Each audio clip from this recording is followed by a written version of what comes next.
A first-class ticket means nothing when the person checking it has already decided you don't belong. For Dr. Serafina Vance. A world-renowned surgeon, a moment of weariness in a bustling airport terminal turned into a public spectacle of humiliation. A flight attendant, fueled by a quiet, venomous prejudice, made a call. She told the police a black woman was becoming violent and was a threat to her flight.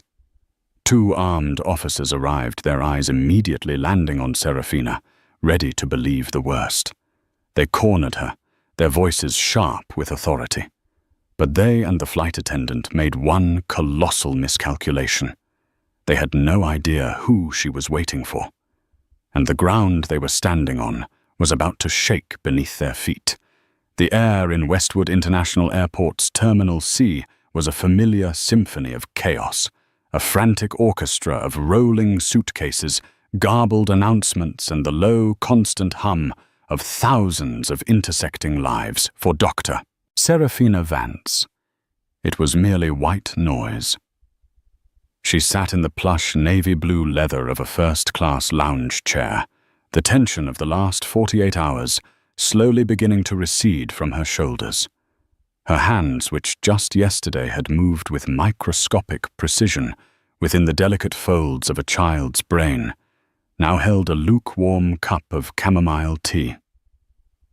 The surgery had been a success, a 13-hour marathon that had left her physically and emotionally drained, but with the quiet, profound satisfaction of a life saved.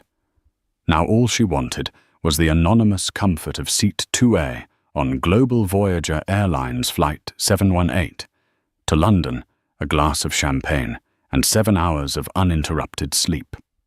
Her boarding group was called. Gathering her carry-on, a sleek leather satchel containing little more than a medical journal and a change of clothes, she walked towards the gate. The line was short, and she presented her ticket to the gate agent, a young man named Alex with kind eyes, who scanned it with a polite smile.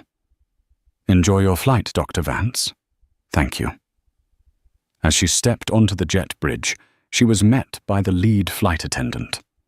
The woman's name tag read Karen Miller. She was in her late 40s, with a helmet of blonde hair that looked as rigid as her smile. Her eyes, a pale, washed-out blue, swept over Serafina from her comfortable but chic travel attire to her intricate braids, and a flicker of something disapproval, perhaps, or simple surprise crossed her face before being tucked away behind a veneer of professional courtesy. "Welcome aboard," Karen said, her tone a full octave higher than it needed to be. Serafina found her seat 2A, a spacious pod by the window. She slid her satchel under the seat in front of her, as was standard, but her larger carry-on roller bag seemed to be a fraction too wide for the overhead bin. She tried once, then, twice repositioning it. It was a common enough problem, one that usually required a simple forceful push, but fatigue had made her movements less certain. Having some trouble there. It was Karen Miller. The cloying sweetness was gone from her voice, replaced by a crisp, impatient edge. "Just a bit," Serafina replied, stepping back to let the attendant try.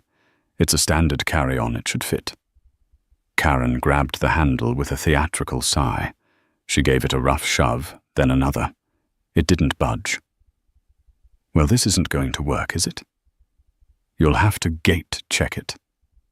"I'd rather not," Serafina said calmly. "My connecting flight is tight, and this bag has fit in this exact model of aircraft's overhead bin dozens of times. Perhaps if we just turn it on its side."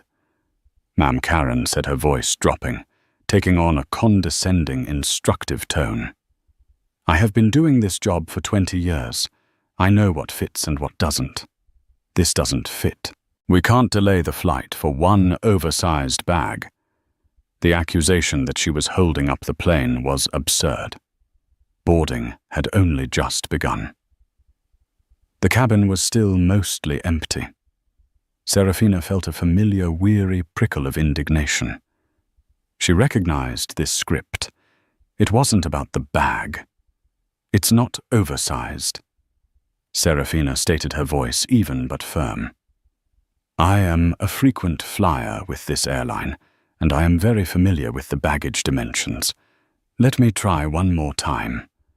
She reached for the bag, but Karen physically blocked her, placing a hand on the suitcase. No. I've made my decision. It needs to be checked. The woman's blue eyes were hard. In them, Serafina didn't see a customer service professional trying to solve a problem. She saw a petty tyrant guarding a gate. She was a black woman in first class, and for some people that was a bug in the system, a detail that didn't compute. They would search for any reason, any pretext to reassert what they believed was the natural order of things. Today, the pretext was a suitcase. I would prefer not to be separated from my luggage, Serafina said, her patience wearing thin. Could you please call the purser or another attendant? Perhaps a fresh set of eyes? I am the lead attendant on this flight. Karen snapped, her voice rising. Passengers who were boarding began to slow down, their curiosity piqued. And my decision is final. Now, are you going to comply, or are you going to be a problem? The word hung in the air. Problem. It was a label, a threat. Serafina took a small, deliberate step back. She knew where this was headed. She'd seen it happen to colleagues, to friends, to strangers, in viral videos. A quiet disagreement escalated by an employee with an authority complex and a dose of prejudice. There is no problem, Serafina said, her voice dropping to a near whisper to de-escalate. I'm simply asking for a bit of assistance. There is no need for this hostility. Hostility? Karen let out a short, sharp laugh that was more of a bark. You're the one refusing to follow crew member instructions. That's a federal offense, you know. I could have you removed from this flight. Serafina stared at her. The threat was so disproportionate, so wildly out of line with the situation, that it was almost surreal. She glanced past Karen and saw the gate agent, Alex, watching from the jet bridge door, his expression deeply uncomfortable. He knew this was wrong. Deciding she had only one way to protect herself from a narrative she could feel being spun around, her Serafina discreetly pulled out her phone. Without being obvious, she activated the video recorder and angled it slightly, capturing the space in front of her. Karen's eyes darted to the phone. A flash of rage, pure and unfiltered, crossed her face. Are you recording me? That's it. You're done. You are a security threat. That's a baseless accusation, Serafina said, holding her ground. Assaulting a flight crew member is what it is. Karen suddenly shrieked, clutching her arm, as if Serafina had struck her. You pushed me. I saw you. You pushed me, and now you're threatening me with that phone. The lie was so bald-faced, so venomous, that it stole Serafina's breath. She hadn't laid a finger on the woman. She had been standing several feet away. But Karen was already turning away, her face a mask of manufactured fear and outrage. I'm calling the police, she announced to the cabin at large. We have a violent passenger. She assaulted me. We are not safe. She stormed off the plane, leaving Serafina standing in the aisle, the heavy silence of the half-boarded cabin pressing in on her. A few passengers stared with open curiosity, others with judgment, and a few with a dawning look of sympathy. But no one said a word. In the sterile, pressurized environment of a commercial airliner, no one wanted to get involved. Serafina felt a cold dread mix with the hot surge of anger. Her fatigue was gone, replaced by the hyper-awareness of a target. She had done everything right. She had remained calm. She had tried to de-escalate. And yet here she was, about to become a statistic. A headline, another hashtag. She walked off the plane and stood in the jet bridge, a liminal space between the aircraft and the terminal, feeling utterly alone. She sent a single text message to her husband, Julian. "Trouble at gate C-42, flight 719. A flight attendant is making a scene and has called the police on me. Please come." She didn't know if he would get it in time. His meeting was across the airport. As she hit send, she heard the unmistakable sound of firm, purposeful footsteps approaching. 2 Port Authority police officers appeared at the end of the jet bridge, their expressions grim, their hands resting near their service weapons, and their eyes, guided by the frantic pointing of Karen Miller, were locked directly on her. Officer Donovan was 25 years into a career that had sanded away most of his optimism. He saw the world in simple, predictable patterns. A call about an unruly passenger at a gate usually meant one of 2 things: too much booze or an entitled attitude. When the call came in as an assault on a flight crew, his cynicism sharpened. He'd seen this before. It was almost always an exaggeration, but it was also always a headache. His partner, Officer Chen, was younger, barely 5 years on the force. He still carried a notepad and believed in the value of listening. He saw nuance where Donovan saw repetition. As they strode towards gate C-42, Karen Miller intercepted them, her voice a torrent of frantic energy. "Thank God you're here. She's right there," she hissed, pointing down the jet bridge. "That woman." She refused to follow instructions for her bag, got aggressive, and then she shoved me. Hard. When I told her I was calling for help, she started filming me, trying to intimidate me. Donovan's eyes followed her finger. He saw a black woman standing alone. She was well-dressed, holding a phone, her posture straight and composed. Too composed, he thought. The guilty ones often tried to look calm. "Okay, ma'am. Let us handle it," Donovan said, his voice a practiced, placating rumble. He shared a look with Chen. The unspoken message was clear. "We've got a classic," he said, she said, "but the flight attendant is the authority here." They walked down the jet bridge, the enclosed space, amplifying the sound of their boots on the carpet. Serafina watched them approach, her heart hammering against her ribs, a frantic bird trapped in a cage of her own making. She forced herself to breathe, to keep her expression neutral, to not give them any ammunition. Her hands, she noted with a surgeon's detachment, were perfectly steady. Ma'am Donovan began stopping a few feet from her. He didn't ask for her side of the story. He started with an assumption of guilt. "We've received a report that you assaulted a member of the flight crew." "That report is false," Serafina said, her voice clear and level, betraying none of the turmoil inside. "There was a disagreement about my carry-on luggage, which this flight attendant escalated into a confrontation. I never touched her." Karen, who had followed the officers, scoffed dramatically. "She's lying." "She shoved me right here," she said, rubbing her forearm. "I'm bruised, I'm sure of it." Donovan's gaze flickered between the 2 women. Karen was emotional, agitated, the picture of a victim. Serafina was calm, articulate, which in his jaded playbook could be interpreted as cold and defiant.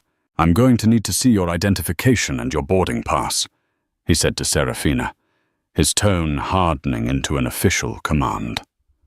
"Of course," Serafina said. She wasn't going to resist. She would comply, document, and fight this later. As she reached into her satchel for her wallet, Donovan added, "And you need to put the phone away. You're not to record police officers. With all due respect, Officer Serafina replied, pausing her movement. Given the nature of the false accusation made against me, my legal counsel would advise me to continue recording this interaction for my own protection. Donovan's jaw tightened. He saw this as a challenge to his authority. Ma'am, we are conducting an investigation. Put the phone down, or I'll consider it obstruction. Officer Chen shifted his weight, a subtle sign of unease. He looked from his partner's rigid stance to Serafina's unflinching gaze. Something felt off. The flight attendant's story was a little too rehearsed, her outrage a little too theatrical. The accused, on the other hand, spoke with the precision of an academic. I am not obstructing, Serafina clarified. I am documenting. There is a difference. I have been wrongfully accused of a crime, and I am being threatened with removal from a flight I have paid for. I am well within my rights. Don't tell me your rights. Donovan grunted. You're the one being accused of assault. Now give me the ID. The situation was spiraling. The jet bridge was becoming a pressure cooker. Behind them in the terminal, a small crowd had gathered, their phones held up like digital torches. The gate agent Alex hovered nervously by the desk, wringing his hands. He had seen the whole thing. He knew Karen was lying, but he was a junior employee facing a senior flight attendant and 2 police officers. Fear kept him silent. Serafina slowly produced her driver's license and handed it to Chen, who took it politely. He read the name. Dr. Serafina Vance. The doctor gave him pause. Donovan, however, was doubling down. Listen, doctor or not, here's how this is going to go. You can either voluntarily leave the flight, and we can sort this out with the airline, or we can detain you for assaulting a flight crew member. Your choice. But this plane isn't going anywhere with you on it.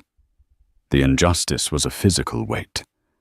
She had just spent 2 days saving a life, pushing her own body and mind to their limits for the sake of another human being. Now she was being treated like a criminal over a piece of luggage because the color of her skin didn't match the ticket in her hand in the eyes of one prejudiced woman. I will not be leaving voluntarily, as I have done nothing wrong. Serafina said, her voice dangerously quiet. If you detain me, you will be doing so without just cause, and I assure you this will not end well for anyone who perpetuates this lie. She paused, then added, My husband is on his way. Donovan let out a short, humorless laugh. Oh, your husband is on his way. Is he going to come and sort us all out? The sarcasm was thick, demeaning. It was a dismissal not just of her, but of her entire life, her relationships, her support system. To him, she was an isolated problem to be managed. Karen Miller smiled a thin, triumphant smirk. She had won. She had successfully weaponized her privilege and the assumptions of the system to eject a woman she had decided for her own bigoted reasons did not belong. She saw the officers siding with her, the crowd watching, and Serafina cornered. It was perfect. Final chance, ma'am, Donovan said, taking a step forward, his posture becoming more intimidating. Walk away, or we take you away. It was at that precise moment that the atmosphere in the terminal behind them underwent a sudden, palpable change. The low murmur of the crowd died instantly. A path seemed to magically clear through the onlookers. A new sound emerged, not of shouting or panic, but of expensive Italian leather shoes moving with clipped, undeniable purpose across the polished concourse floor. A hush fell over gate C-42. Officer Chen, sensing the shift, turned his head. His eyes widened slightly. Officer Donovan, annoyed by the interruption, glanced over his shoulder. The color drained from his face. Karen Miller, basking in her victory, was the last to notice. She was too busy glaring at Serafina to understand why the world had suddenly gone silent. Walking through the terminal flanked by two of his senior operations staff, Julian Vance was a study in controlled fury. The text from his wife had sent a bolt of ice through his veins. He knew Serafina. She was the calmest, most resilient person he had ever met. For her to use the word trouble meant the situation was severe. He was not a man who commanded attention through volume. His authority was quieter, more absolute. He was tall and impeccably dressed in a dark grey suit that spoke of boardrooms and billion-dollar budgets. But it was his aura of deep, unshakable command that parted the crowds. People didn't just see a man in a suit. They sensed power. Airport employees, from custodians to airline managers, instinctively straightened up as he passed. They knew exactly who he was. Julian Vance was not just some important passenger. He was the chief executive officer of the Westwood Airport Authority, the governing body that controlled every terminal, every runway, every gate lease, and every security contract on the 5,000 acres of property they were all standing on. The badges on the police officers' chests and the logo on the airline's plane both existed here at his discretion. As he reached the periphery of the scene at gate C-42, his sharp eyes took in everything in an instant. The gawking crowd. The two police officers, one aggressive and one hesitant, cornering a woman. The smug-looking flight attendant standing behind them. And in the middle of it all, his wife, Serafina, standing proud and defiant, but with a flicker of vulnerability in her eyes that pierced him to the core. He didn't break stride. He walked past the onlookers, past the gate desk, and straight towards the jet bridge entrance. His two staff members stopped forming a silent, unbreachable barrier against the rest of the terminal. Officer Donovan heard the footsteps, but didn't turn until the man was nearly upon them. When he saw who it was, his entire demeanor collapsed. The aggressive posture, the condescending tone, it all evaporated, replaced by a slack-jawed panic. He had seen Mr. Vance in briefings and airport-wide town halls. He knew that face better than he knew his own captain's. This was the man who could end his career with a single, quiet phone call. Officer Chen, who had already recognized the approaching CEO, simply stood frozen, his mind racing to connect the dots. Dr. Serafina Vance.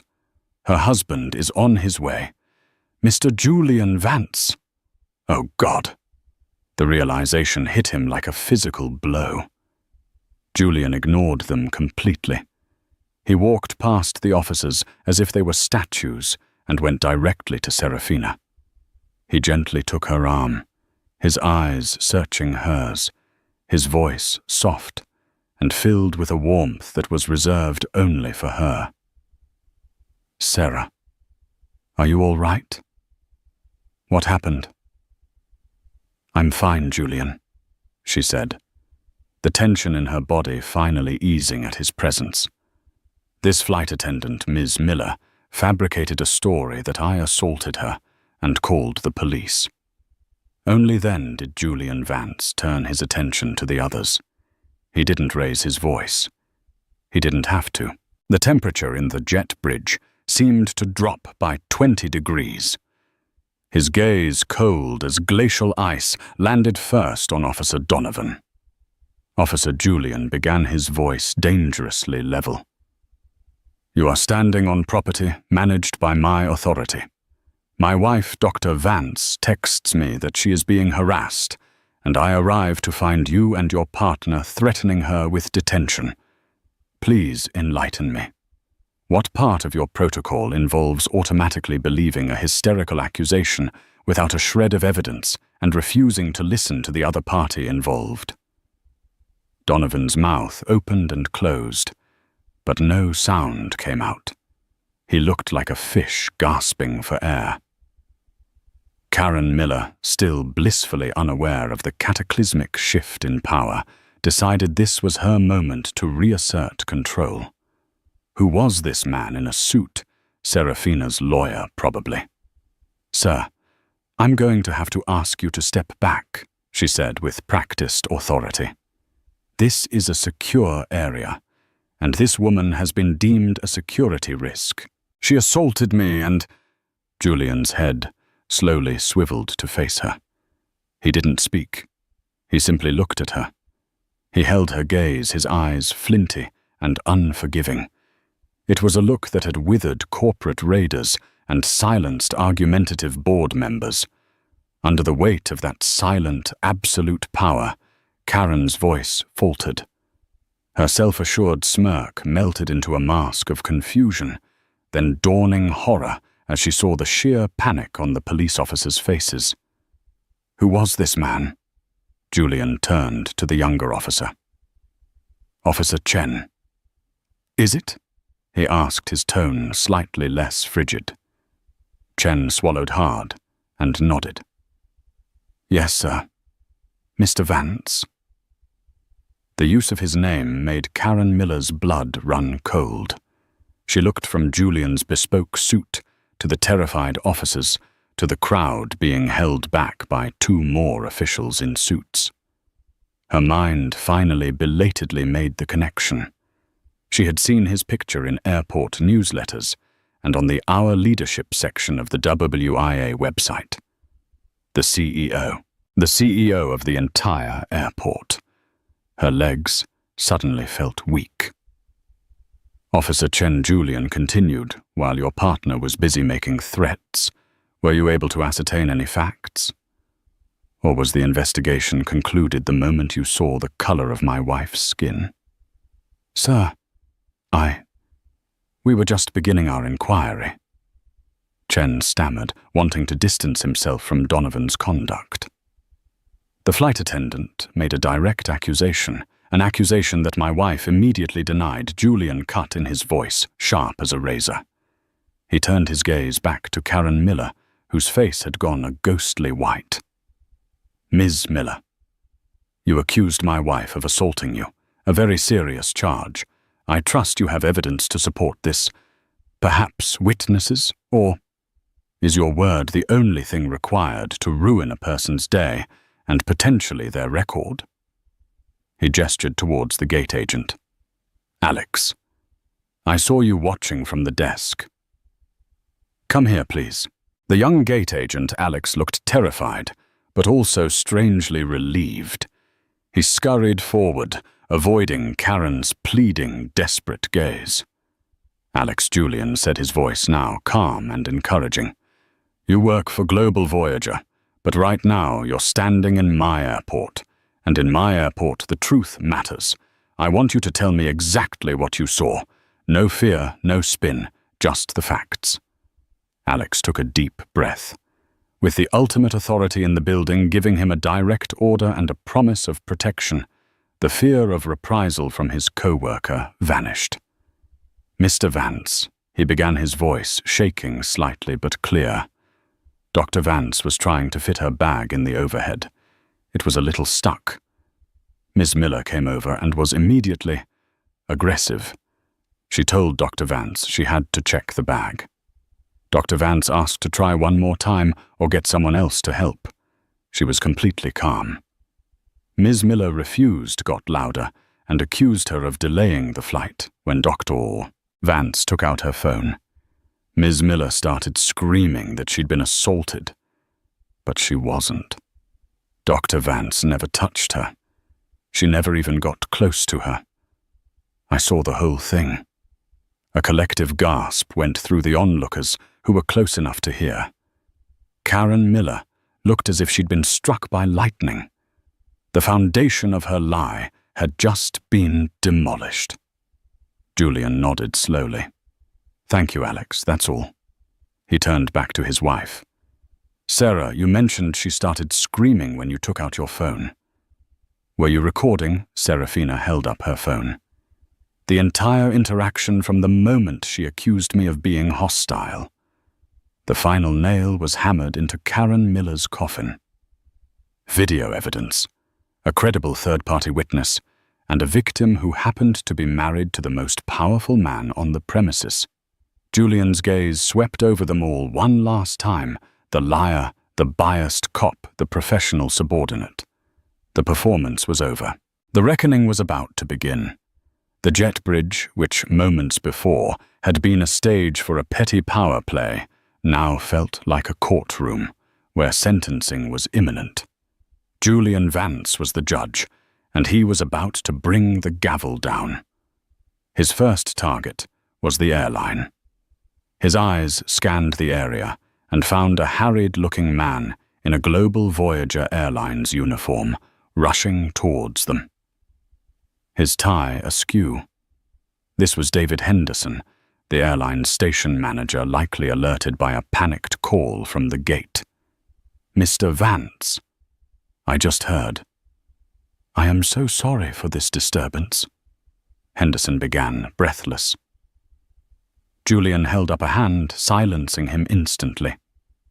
"Mr. Henderson, a disturbance is a cancelled flight due to weather. This is something else entirely. Your lead flight attendant, Ms. Miller, has, in the space of 10 minutes, attempted to abuse her authority, falsely accused a passenger of assault, lied to law enforcement, and done so, it appears, based on nothing more than her own personal prejudice. Is this the standard of service Global Voyager now offers?" In first class, Henderson looked at Karen Miller with pure fury, but his immediate priority was damage control with the airport's CEO. "Absolutely not, Mr. Vance. This is unacceptable and not representative of our values. Your values are demonstrated by your employees' actions." Julian countered, his voice sharp. "And the action I witnessed was vile. My wife, Dr. Vance, will be providing a copy of her video recording to my legal team. I trust you will conduct a swift and thorough internal investigation." He paused, letting the unspoken threat hang in the air. "Actually, don't bother. Your employee's services are no longer welcome at Westwood International. I want her airport-issued security credentials revoked, immediately. She can collect her belongings and be escorted from the property by your own security, not the police. I don't want her to enjoy the drama a moment longer." Karen Miller finally found her voice, a high-pitched, desperate plea. "You can't do that. I have rights. I'm part of a union. I was the victim here." Julian didn't even look at her. He addressed Henderson directly. "Handle it, or I will begin a full review of Global Voyager's gate and landing slot agreements at WIA, effective immediately. I'm sure your competitors at United and Delta would be thrilled to pick up the extra capacity." The blood drained from Henderson's face. A review of their leases was a corporate nightmare, a threat that could cost the airline tens of millions of dollars. The choice was simple: one problematic employee or a catastrophic financial and logistical blow. "Consider it done," Mr. Vance, Henderson said, through gritted teeth. He turned to Karen. "Miller, my office. Now, hand over your badge." Karen stared at him, her world imploding in real time. The power she had wielded so carelessly had turned on her with brutal efficiency. Her face crumpled, a mixture of rage, disbelief, and a dawning, pathetic self-pity. She was no longer a person in authority. She was just a problem being solved. Next, Julian turned his unflinching gaze to the police officers. "Officer Donovan," he said, the name sounding like a judgment. "I have spent millions of dollars and countless hours working with your department on de-escalation tactics and implicit bias training. Training that you have very clearly either forgotten or willfully ignored. You approached my wife with an immediate presumption of guilt. You threatened her. You dismissed her. You failed to investigate the most basic facts of the situation, starting with what happened. You saw a white woman in a uniform and a black woman in street clothes, and your mind was made up. Your conduct was a disgrace to your badge and a liability to this airport. Donovan stood ramrod straight, his face ashen, unable to offer a single word in his own defense. Officer Chen Julian said, his tone softening almost imperceptibly. I saw you hesitate. I saw you actually listen. That is the only reason this conversation isn't happening with your captain present. I expect a full and detailed report of this incident from both of you on my desk by noon. Donovan, you will include a separate addendum explaining why you felt it was appropriate to threaten a citizen for legally recording an interaction with police. Your body camera footage will of course be pulled and reviewed alongside it. Are we clear? Yes, sir, Chen said quickly. Donovan could only manage a choked nod. His career, he knew, was irrevocably tarnished. He would be a case study in what not to do for years to come. Finally, Julian turned back to Serafina, his entire demeanor changing once more. The icy CEO vanished, replaced by the concerned husband. He gently took her carry-on bag, the source of the entire fiasco. With a single, effortless turn and push, he slid it into the overhead bin, where it fit perfectly. He clicked the latch shut. There, he said softly. The simple action was a damning indictment of the entire affair. It had never been about the bag. I don't want to take this flight anymore, Serafina said, her voice quiet. The adrenaline was fading, leaving behind a profound sense of violation and exhaustion. I know, Julian said. We're going home. He turned to one of his staff members. Have my car brought around to the private executive entrance at Terminal A, and please get Dr. Vance's checked luggage pulled from the cargo hold of Flight 71A. Inform the captain the flight can now depart. It's no longer being held. He put a protective arm around Serafina's shoulders and began to guide her away from the scene. As they walked, the crowd of onlookers parted for them, like the Red Sea, their faces a mixture of awe and respect. They walked past the gate desk, where Alex, the gate agent, stood. Julian paused, caught his eye, and gave a single appreciative nod. It was a small gesture, but it was a promise your integrity has been noted. They left behind them the wreckage of Karen Miller's career, the smoldering remains of Officer Donovan's reputation, and a very chastened airline station manager, already making frantic calls to his corporate headquarters. The drama was over. But for everyone involved, the consequences were just beginning to unfold. In the days and weeks that followed the incident at Gate C-42, the fallout spread like a shockwave, swift and unrelenting. Julian Vance was not a man who made idle threats, and every institution that had failed his wife that day was about to learn the true price of their complicity and prejudice. For Karen Miller, her dismissal from Global Voyager Airlines was the least of her worries. As promised, Julian's legal team connected with Serafina, who after much thought decided to move forward, not with a lawsuit for financial gain, but with a civil suit for defamation and intentional infliction of emotional distress.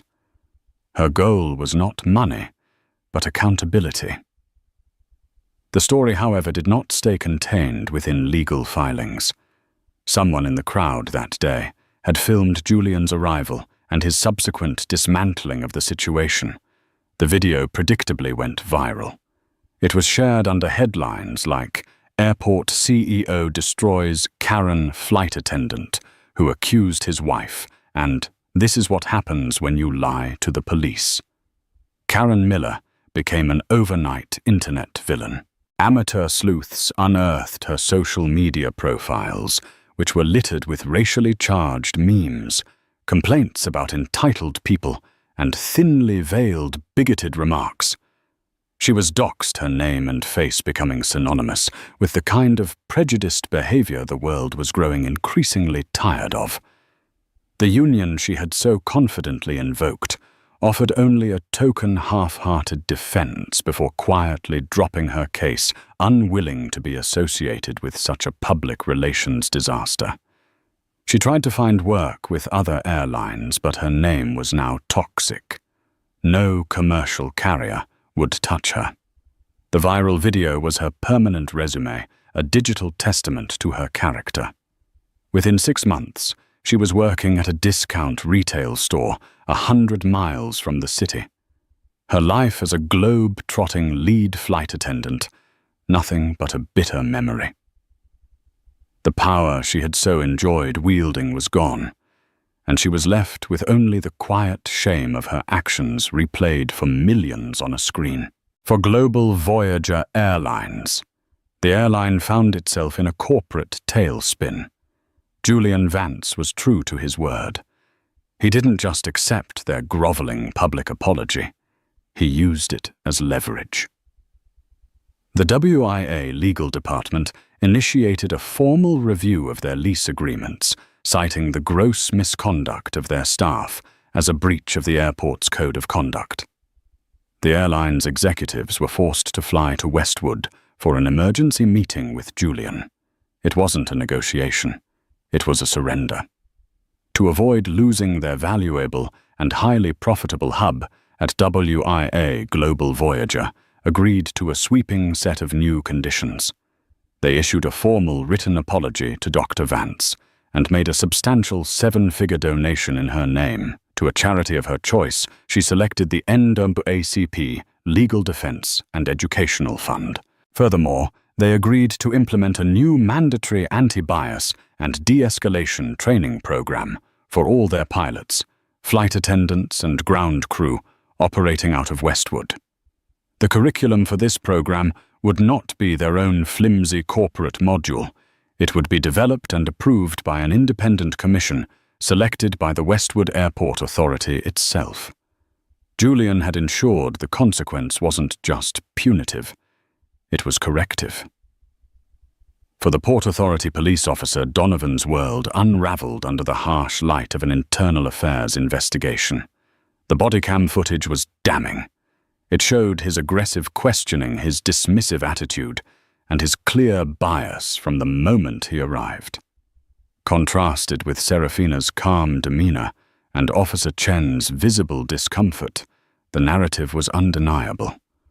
Donovan was found to be in violation of multiple departmental policies, including failure to investigate abuse of authority and unprofessional conduct.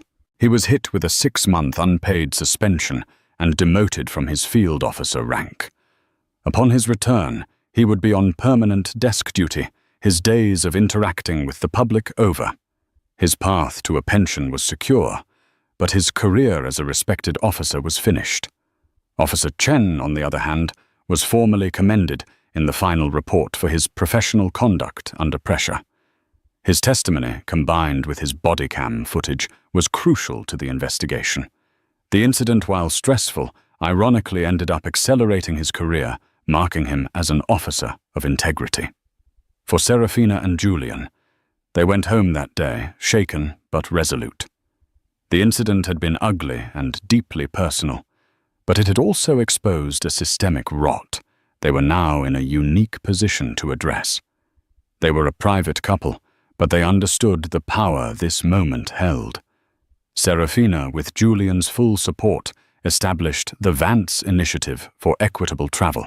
Funded initially by the donation from Global Voyager Airlines, the Foundation's mission was to combat racial and implicit bias in the travel and hospitality industries through education policy reform and legal support for victims. Serafina, who had spent her life healing individuals, now had a platform to help heal a societal sickness.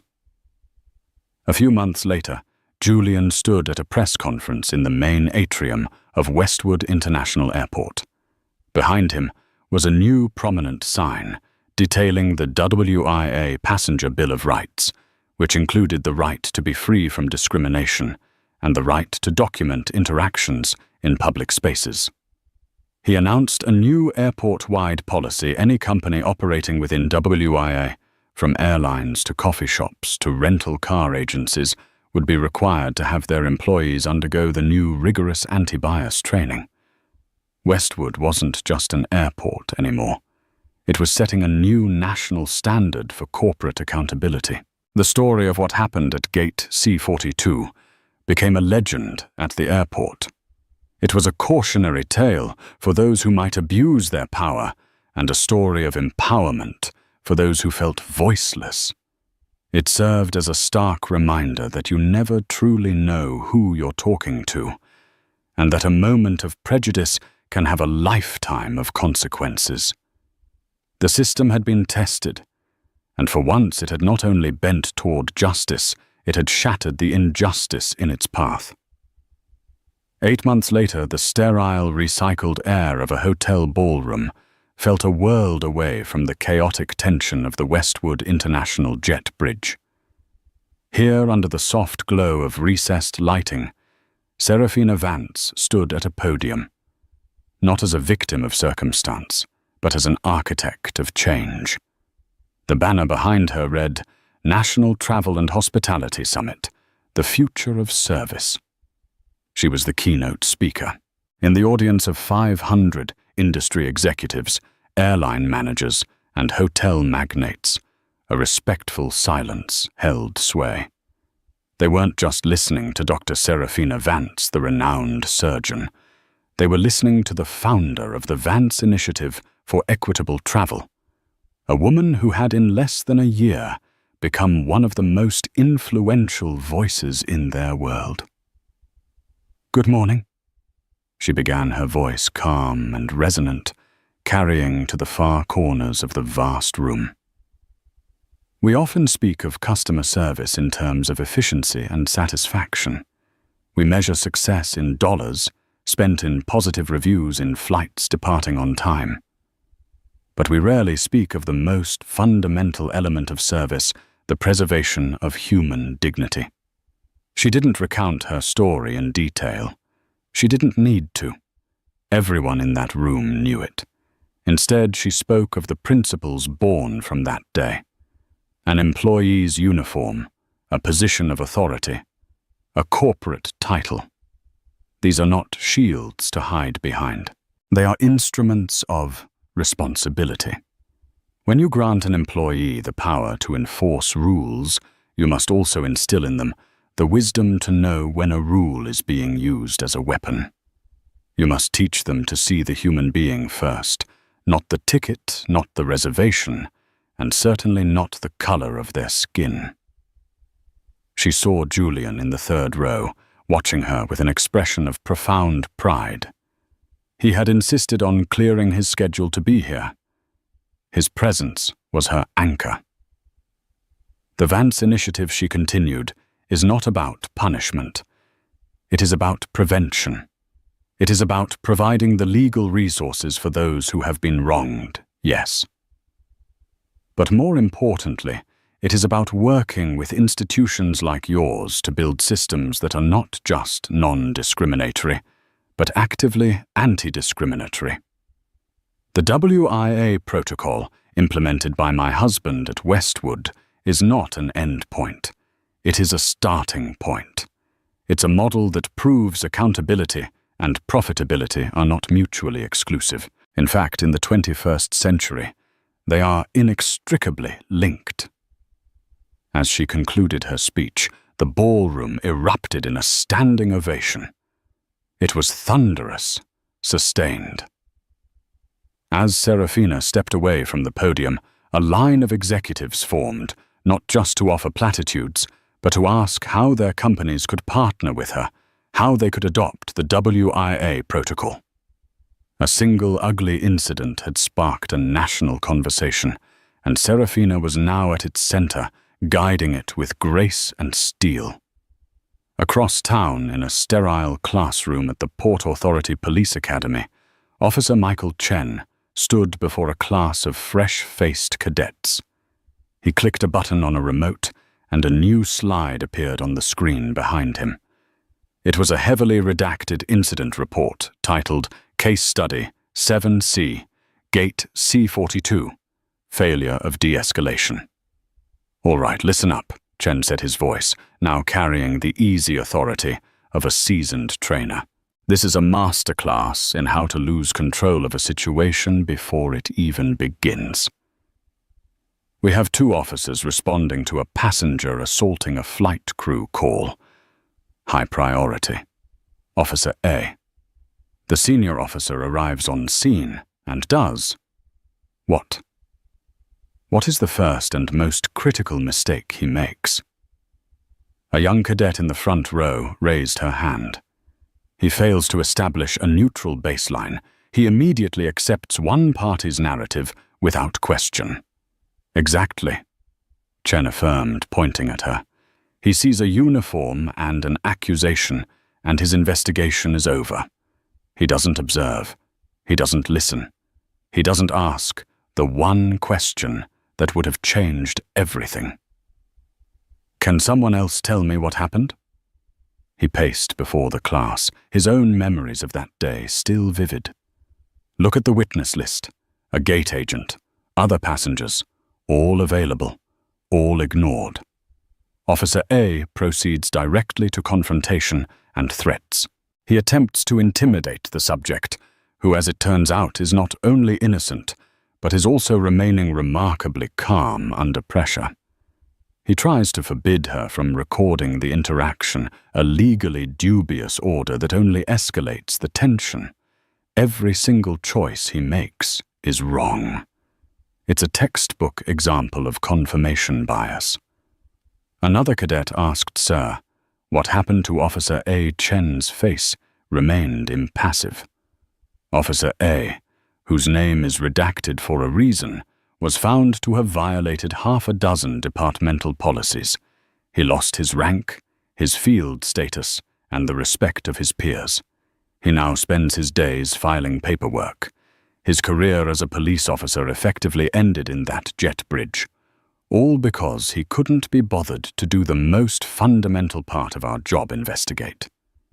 He let the weight of that statement settle on the young recruits. He was teaching them not just policy, but the hard-won wisdom from a day that could have destroyed his own career. Instead, it had defined it. The fluorescent lights of the Megamart break room flickered overhead, casting a sickly yellow pallor on the peeling paint. Karen Miller sat hunched over a small plastic table, spooning yogurt from a container. Her Global Voyager uniform had been replaced by a cheap, ill-fitting red polo shirt with a name tag that read, Karen. The helmet of blonde hair was gone, replaced by a limp, unstyled bob showing dark roots. The small television bolted to the wall was tuned to a local news channel, currently running a segment on the National Travel and Hospitality Summit being held downtown. The screen showed a poised, elegant black woman at a podium receiving a standing ovation. Karen froze the plastic spoon halfway to her mouth. It was her, the woman from the plane, Dr. Vance. The reporter's voiceover explained the success of the Vance initiative, lauding Dr. Vance as a transformative voice for corporate responsibility. Karen watched her stomach churning with a toxic brew of resentment and a deeper, more painful emotion she refused to name. It felt like regret. For months, she had told herself she was the victim. She had been fired unjustly, shamed publicly, her life ruined over a simple misunderstanding. But watching Serafina now so powerful, so dignified, the lie began to crumble. She remembered the woman's calm voice, her steady hands, her refusal to be cowed. She remembered the effortless way her husband had fit the bag into the bin. It had never been about the bag. She knew it then, and she knew it now. It had been about the quiet, ugly feeling she'd gotten seeing that woman in that seat, looking so comfortable, so at ease, as if she belonged there. That feeling had festered inside her, a small, dark seed of prejudice that she had allowed to bloom into a destructive act. And it had cost her everything: her career, her reputation, her savings, which were now dwindling under the weight of legal fees from her failed lawsuit against the airline. She wasn't a victim. She was the architect of her own ruin. The yogurt tasted sour in her mouth. Later that evening, in a quiet corner of the hotel's rooftop bar overlooking the city skyline, Serafina and Julian sat together, a comfortable silence between them. "You were incredible today, Sarah," Julian said, reaching across the table to take her hand. "It felt meaningful," she admitted. "More meaningful than I expected. I think we're actually making a difference." "We are," he confirmed. "I had a call from Alex today, the gate agent." Serafina's eyes lit up. "Oh, how is he?" "He's thriving. He's just been accepted into the airline's station management training program. He specifically mentioned how the incident taught him that corporate integrity isn't just a slogan on a poster. He said he wants to be the kind of manager who always has his people's backs, as long as they're doing the right thing." Julian smiled. "He's a good kid.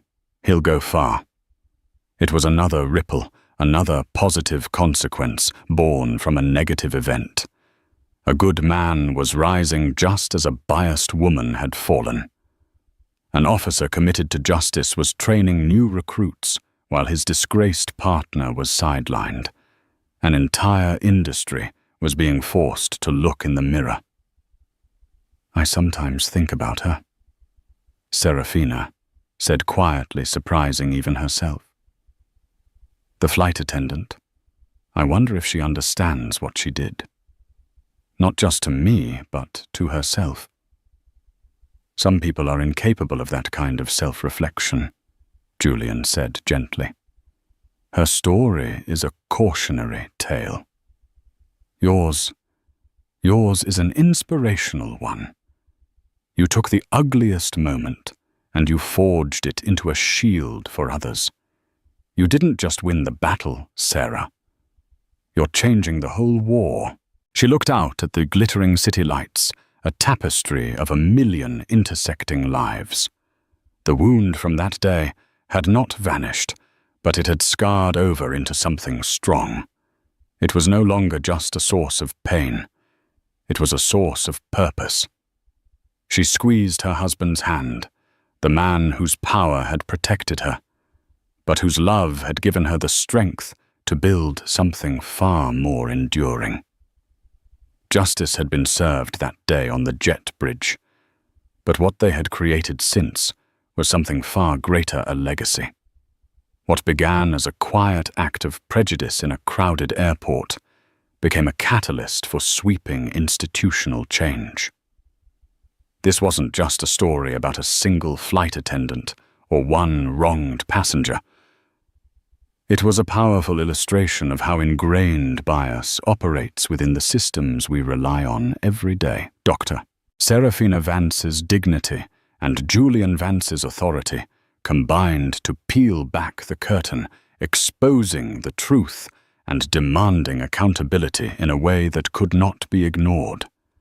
Their story reminds us that while injustice can strike anywhere, the courage to stand up against it and the power to enforce consequences can spark a revolution of accountability that benefits us all. If this story resonated with you, please give this video a like and share it with someone who needs to hear it. And don't forget to subscribe and hit the notification bell for more real-life stories where the truth finds its voice and justice is finally served.